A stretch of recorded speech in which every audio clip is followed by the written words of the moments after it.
Hello SSC 26 এর বাচ্চা বাচ্চারা, আশা করি তোমরা সবাই ভালো আছো এবং ভালো একটা সময় কাটাচ্ছ। কেন এই কথা বললাম? কারণ তোমাদের প্রি-টেস্ট পরীক্ষা তোমাদের শেষ হয়ে গেছে, তোমরা রেজাল্টও পেয়ে গেছো কেউ কেউ। রেজাল্ট পাওয়ার পর তোমাদের কিন্তু একটা বিষয় এখন একদম পরিষ্কার যে কোন বিষয়গুলো তুমি বেশি ভালো করেছো, মানে তোমার স্ট্রং জোন কোনটা কোনটা আর তোমার উইক জোন কোনটা কোনটা। সো এইটা আইডেন্টিফাই হওয়াটা খুবই গুরুত্বপূর্ণ ফাইনাল পরীক্ষার আগে। কারণ বড় কথা হচ্ছে, তুমি যদি তোমার উইক জোনগুলো না জানো তাহলে তো তুমি সেই জায়গায় নিয়ে কাজ করতে পারবে না, তাই না?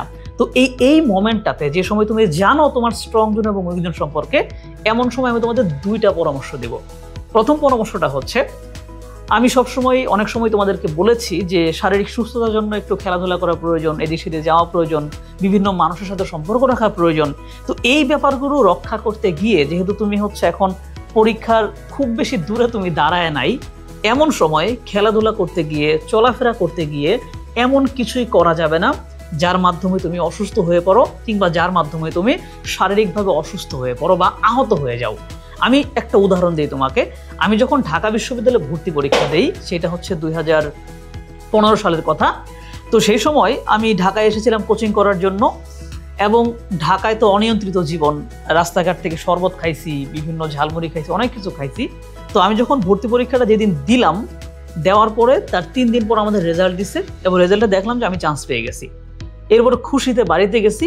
যেদিন বাড়িতে গেছি ওই দিন রাত থেকে আমার জ্বর, এবং তারপর টেস্ট করে জানা যায় আমার টাইফয়েড হয়েছে। জাস্ট চিন্তা করে দেখো, আমি কিন্তু অনিয়ন্ত্রিত জীবনে চলে গেছিলাম। আল্লাহ তাআলা বাঁচাইছে আমারে যে আমাকে জ্বরটা পরীক্ষার আগে দেয় নাই, তাহলে কিন্তু আমি পরীক্ষায় বসতেই পারতাম না। সো ওইখান থেকে আমি বেঁচে গেছি বলা যায়, তাই না? সো যদি এটা একটু দিক সেদিক হইতো, আমি কিন্তু আটকায় যেতাম। সো তোমাদেরও এখন প্রত্যেকটা স্টেপ খুব সতর্কতার সহিত ফেলতে হবে, যাতে তুমি অসুস্থ না হয়ে পড়ো, কারণ সময়টা খুবই গুরুত্বপূর্ণ। দ্বিতীয়ত, আমি 2013 সালে জামালপুর জেলার চ্যাম্পিয়ন অ্যাথলেট ছিলাম। দৌড়, লাফ ঝাঁপ, উচ্চলম্ব এগুলো দিতাম। তো চ্যাম্পিয়ন হওয়ার পর স্বাভাবিকভাবে তখন আমার উপবিভাগীয় অঞ্চলে যাওয়ার কথা, ময়মনসিংহে যাওয়ার কথা, কিন্তু তখন আমার এসএসসি পরীক্ষা খুবই কাছাকাছি ছিল। তো আমার শারীরিক শিক্ষা স্যার এসে আমাকে বলল যে, যদি এই সময় তুই খেলাধুলা করতে যাস ময়মনসিংহ, এমন হইতে পারে যে এত বড় জার্নি করার কারণে তুই অসুস্থ হয়ে পড়তে পারস, বা এমনও হইতে পারে খেলাধুলা করতে গিয়ে তুই আহত হইতে পারস। সেক্ষেত্রে তোর পড়াশোনায় একটা ব্যাঘাত ঘটতে পারে, তুই যাইস না। আমি পরে গেলাম না। আমি জেলা চ্যাম্পিয়ন ছিলাম, আমার তো ইচ্ছা ছিল যে আমি একদম বিভাগীয় পর্যায়ে আসবো, জাতীয় পর্যায়ে আসবো, বাট আমি কিন্তু আসি নাই। আমি জাস্ট ফোকাস করছি তখন পড়াশোনার জন্য। কেন করছি? কারণ আমার পরীক্ষা কাছে ছিল, আমি চাই নাই যে আমি অসুস্থ হয়ে যাই। তো তোমাদেরও এখন থেকে খুব হিসাব করে স্টেপ ফেলতে হবে। খেলাধুলা করতে গেলেও হিসাব করে খেলতে হবে, যাতে পা ভেঙে না যায়, বড় ধরনের অসুস্থতা যাতে না চলে আসে। মশার কামড় খেয়ে ম্যালেরিয়া হওয়া যাবে না, ডেঙ্গু হওয়া যাবে না, দূষিত পানি খেয়ে টাইফয়েড হওয়া যাবে না। এগুলো থেকে সতর্ক থাকতে হবে। এটা 1 নম্বর পরামর্শ। 2 নম্বর পরামর্শ হচ্ছে, তুমি যেহেতু ইতিমধ্যে জানো যে তুমি কোন ব্যাপারগুলোতে একটু উইক আছো, যদি তোমার এমন হয় যে ইংলিশে তুমি খুবই খাইতেছো, খুব ভালো করতে পারতেছো না, বা ম্যাথে তোমার এখন অনেক বেশি দুর্বলতা আছে, ফিজিক্সের কয়েকটা চ্যাপ্টার তুমি এখনো ঠিকঠাক বোঝো না, আইডেন্টিফাই করে ফেলো যে তুমি এই ব্যাপারগুলোতে একটু দুর্বল, এবং নিজের একটা এমন রুটিন বানিয়ে ফেলো যে রুটিনে দুর্বল সাবজেক্টগুলোকে তুমি বেশি ফোকাস করবা, ওগুলোতে একটু বেশি সময় দিবা।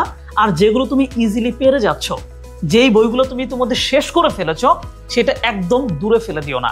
অনেক শিক্ষার্থী একটা ভুল করে যে পরীক্ষার আগে যখন দেখে যে আমার তো ওই বইটা, ধরো আমি অর্থনীতি বইটা আমার শেষ হয়ে গেছে, বাট আরেক বই আমি এখনো শেষ করে সারতে পারিনি, অর্থনীতি একদম দূরে ফেলে রাখে, বাকিটা বারবার পড়ে। তো যেটা তুমি দূরে ফেলে রাখলা, ওইটা কিন্তু রিভিশনের বাইরে পড়ে গেল, ওইটাতেও কিন্তু তোমার ভালো মার্ক ওঠানোর ক্ষেত্রে এটা একটা বড় ধরনের বাধা সৃষ্টি করতে পারে। সেই জন্য আমি বলবো, যেগুলো তোমার স্ট্রং জোন, সেগুলোকে এমন রুটিনের মধ্যে নিয়ে আসো যেগুলো একটু একটু করে রেগুলার পড়া হচ্ছে, এবং ধীরে ধীরে অটোমেটিকলি সেটা রিভিশনের আওতায় পড়ে যাচ্ছে। আর যেগুলো তোমার একটু উইক জোনের মধ্যে আছো, যেগুলো একটু দুর্বল, তুমি সেগুলো সময় বাড়িয়ে দাও এবং বেশি বেশি প্র্যাকটিস করো। এবং থার্ড কথাটা হচ্ছে, প্র্যাকটিস করতে হবে লিখে লিখে। কারণ মনে রাখবা, পরীক্ষার খাতায় তোমাকে লিখতে হবে, লেখার প্রেজেন্টেশন যত বেশি ভালো হবে, তোমার মার্ক কিন্তু তত বেশি বেড়ে যাবে।